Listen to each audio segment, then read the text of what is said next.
Elikkäs mä menen harjaamaan sitten vielä Sipsua. Mä vähän äsken harjasinkin. Sitten pääsee ratsastamaan. Mä ajattelin mennä maastoon tänään, kun en tuonne kaverin kentälle viitin mennä, kun meillä ei omaa kenttää vielä ole. Mutta ajattelin kyllä hankkia sen tässä ajan mittaan. Meillä valmistuu pian uusi tallikin. Meidän oma oli niin huono se vanha. Niin. Valmistuu sitten sekin aikanaan. Ja sekin jälkeen kun on vielä rahaa, niin ajattelin hankkia kentän. Ja sitten tarvitsen siinä, ettei tarvitse maksaa kenttävuokrausta, kun vuokraa kaverilta kenttää. No niin, joo, brr. Tää puoli onkin vähän sotkusempi.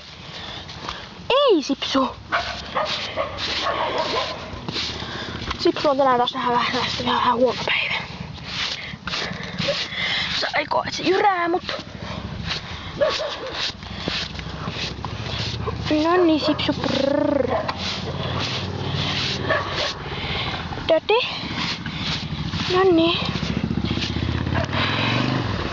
Sipsu, mä harjoitan vähän vielä kohta.